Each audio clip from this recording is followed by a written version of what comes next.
வணக்கம். போன வெள்ளிக்கிழமை ரிலீஸ் ஆன படம் தான் இந்த ஜாக்கி. ஒரு வீக்கெண்டில் நிறைய படங்கள் ரிலீஸ் ஆகும்போது முடிஞ்ச வரைக்கும் ப்ரெஷ் ஷோ அட்டன் பண்ணிடலாம் அப்படின்னு தான் முயற்சி பண்ணுவேன்.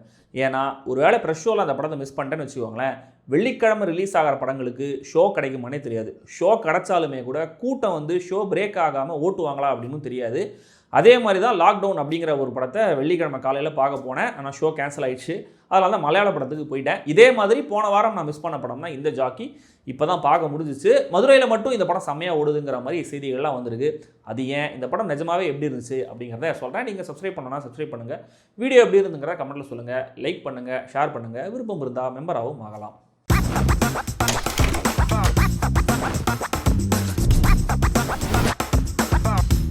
ஜாக்கி கிடா சண்டையோடைய நீண்ட நெடிய வரலாறுன்னு ஒன்று சொல்லிட்டு தான் இந்த படம் ஸ்டார்ட் ஆகுது. மதுரையில் கிடா சண்டை நடக்குது. காப்ரா கார்த்தி அப்படிங்கிற கேரக்டர் தான் அங்கே ஒரு பெரிய தலைக்கட்டு மாதிரி. இவர் தான் இந்த படத்துடைய வில்லன். அணுகுண்டு அப்படின்னு பேர் வச்ச தன்னுடைய கெடாவை வச்சு நிறைய போட்டிகளை வின் பண்ணியிருக்காரு. ஜாக்கி மெடலும் அவர்கிட்ட தான் இருக்குது. ஒரு கிடா சண்டையில் அண்டர்டாக் ஹீரோ ராமர் அவருடைய கிடா காளியை களமிறக்கிறாரு. காளிக்கும் அணுகுண்டுக்குமான அந்த கிடா சண்டையில் காளி முட்டில் அணுகுண்டுடைய கொம்பே உடஞ்சு போயிருது. காப்ரா கார்த்தியோட ஈகோ பயங்கரமாக ஹர்ட் ஆகுது. இதுக்கப்புறம் ஒருத்தர் மாற்றி ஒருத்தர் மோதிக்கிட்டே இருக்காங்க. இந்த மோதல் எங்கே எப்படி முடியுது அப்படிங்கிறதா இந்த ஜாக்கி.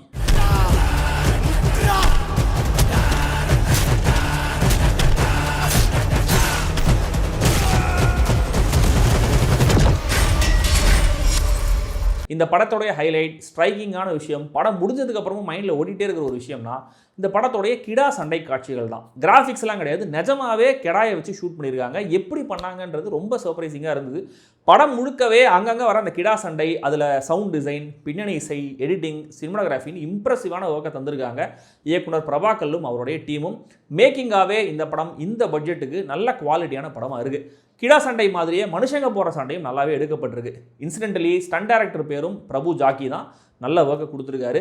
கிடா சண்டையை ஒட்டி இருக்கிற பகை, ஒவ்வொரு கிடாவுக்குமான அந்த ட்ரைனிங் கொடுக்கப்படுற விதம், கிடாவை வீட்டில் ஒருத்தராக நினச்சி அதோட பாண்ட் ஆகிற கேரக்டர்ஸ்னு கொஞ்சம் ஆடுகளம் படத்தை ஞாபகப்படுத்தினாலுமே கூட இந்த சீன்ஸ்லாம் ஒர்க் ஆகுது. பட் பிரதான நடிகர்களுடைய காஸ்டிங்கில் தான் இந்த படம் கொடுக்க வேண்டிய இம்பேக்டை எனக்கு கொடுக்கவே இல்லை. ஹீரோ யுவன் கிருஷ்ணாவும் சரி, வில்லன் ரித்தன் கிருஷ்ணாஸும் சரி செட் ஆகவே இல்லை. ரொம்ப ரொம்ப சுமாரான நடிப்பையே கொடுத்துருக்காங்க. ரெண்டு பேருக்குமே டப்பிங் வாய்ஸ் வேறு நினைக்கிறேன். அதுவும் டோட்டலாக செட் ஆகவே இல்லை. இந்த கோவப்படுற ஆக்ஷன் காட்சிகளில் கொஞ்சம் பரவாயில்ல. ஃபிசிக்கலாக ரொம்ப கஷ்டப்பட்டு பெர்ஃபார்ம் பண்ணியிருக்காங்கன்றது விசிபிளாக தெரியுது. ஆனால் நடிப்பில் இன்னும் நிறைய மெனக்கிட்டு இருக்கணும். சித்தன் மோகன் கேரக்டரை வச்சு எமோஷனலாக மொமெண்ட்லாம் ஒன்று கிரியேட் பண்ண ட்ரை பண்ணியிருக்காங்க. அதுவும் கூட எனக்கு பெருசாக ஒர்க் ஆகலை.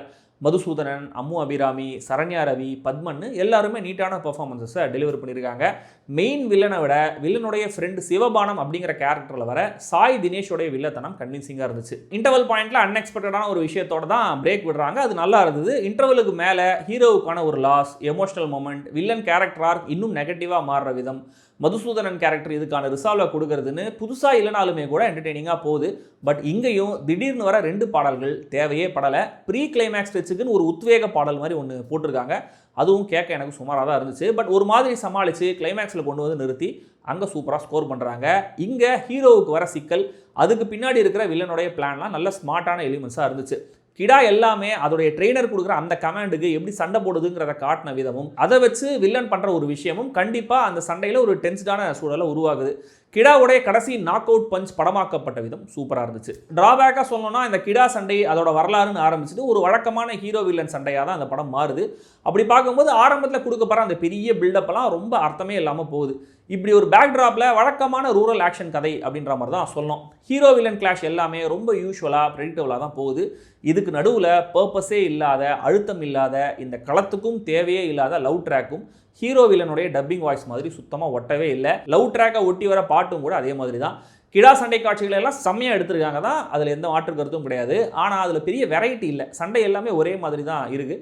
கிளைமேக்ஸை கொஞ்சம் வித்தியாசப்படுத்தியிருக்காங்க. ஸோ அந்த காட்சிகள் ஆச்சரியப்படுத்துகிற அளவுக்கு ஓவரால் நரேஷனை ரொம்ப இன்ட்ரெஸ்டிங்காலாம் மாற்றலை. ஓப்பன் எண்டிங்காக படத்தை முடிச்சது சர்ப்ரைஸ் தான். ஆனால் எதுக்குன்னு தான் புரியல. மொத்தத்தில் இந்த ஜாக்கி, பைரி, யாத்திசை மாதிரி ஒரு சின்சியரான படம், சாலிட் ரூரல் ஆக்ஷன் படம். கிடா சண்டைங்கிற ஃப்ரெஷ்ஷான பேக்ட்ராப்பில் வழக்கமான ரிவென்ஸ் கதையாக இல்லாமல் அதுலேயும் கொஞ்சம் வித்தியாசப்படுத்தியிருந்தா கண்டிப்பாக இந்த மேக்கிங்குக்கு இந்த படம் இன்னும் நல்லாவே நின்றுருக்கும்னு நினைக்கிறேன். ஸ்டில் ஆர்வம் இருக்கிறவங்க பார்க்க ட்ரை பண்ணுங்கள். இந்த வாரம் தியேட்டர்ஸில் எவ்வளோ ஷோஸ் அலாட் பண்ணியிருக்காங்கிறது எனக்கு தெரியல. அட்லீஸ்ட் ஓடிடியில் வரும்போது பாருங்கள். பார்த்துட்டு படம் உங்களுக்கு எப்படி ஒர்க் ஆச்சு அப்படிங்கிறத சொல்லுங்கள். சான்ஸ் கிடச்சா கண்டிப்பாக தியேட்டர்லேயே பாருங்கள். அண்ட் கண்டிப்பாக இந்த படத்துடைய தீம் அண்ட் வயலன்ஸுக்காக இது அடல்ட்ஸ் ஒன்லி.